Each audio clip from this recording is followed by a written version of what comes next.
Well, good morning, Argo. He's on the lookout. I see trucks. So we're at Fort Brady Park, and I'm showing this just to show that we are outside of, here it says no pets. Alright, so don't be coming at me with any garbage, alright? I'd love to be down in there in Fort Brady Park, but alas, I cannot with Argo. So, but we have ships, alright? We have two of them here. The closest one here is the Kathy McKeil, right here. And they're waiting. I'm not exactly sure what they're all waiting for. I'll get to that here in just a moment. First, I want to show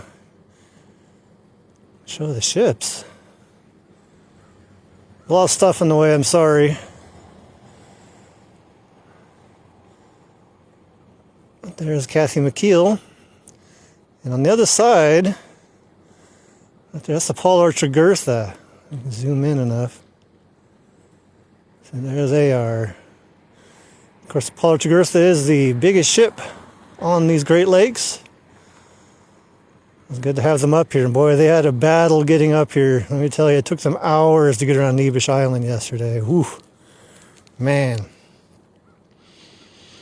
So, of course, extending behind the Kathy McKeil there. You might think it's a wall, but no, that is the Tregurtha.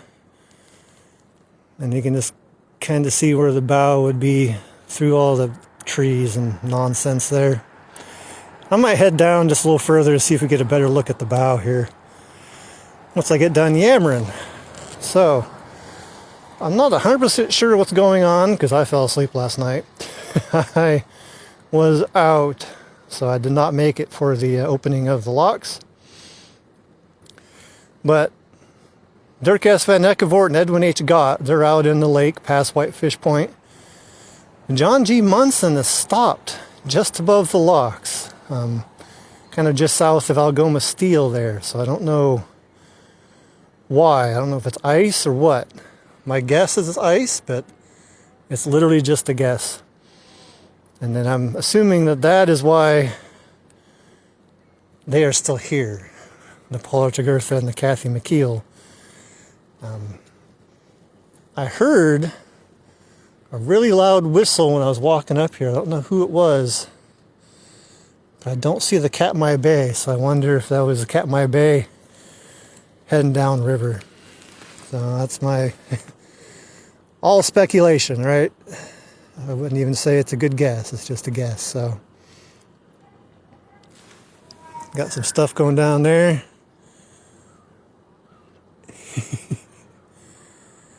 Now, dogs are not allowed on U.S. Army Corps of Engineer property, which Fort Brady Park is U.S. Army Corps of Engineers property. So, but glad here to see some ships. I wanted to see them because I know once work starts, my ability to see ships is greatly reduced. So I think I will head down the tunnel of snow, which I'll zoom in here, and you can see this is you can kind of see the cutout for the walkway.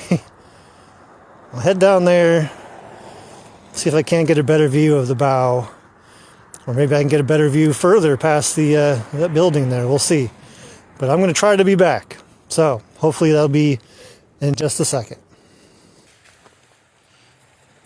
Hi, Argo. So we're down here, the other side of that the building here, the U.S. Army Corps of Engineer building. You can see, there is the bow, the Tregurtha right there. So, unfortunately, this is likely going to be the best view I will get of the Tregurtha, at least on this trip. So at least we got to see basically both ends with a little bit of the middle there. You know, when the ship's that long, it's hard to really take it all in. So there we are. And coincidentally, I'm using my big camera. That's how I can zoom in this close.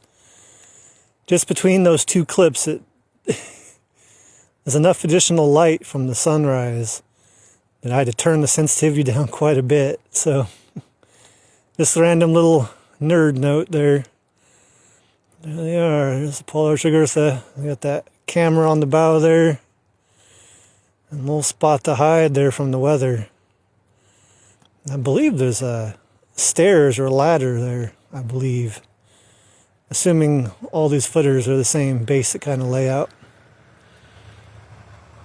So that's going to do it here on the first day the locks are open here in Sault Ste. Marie, Michigan.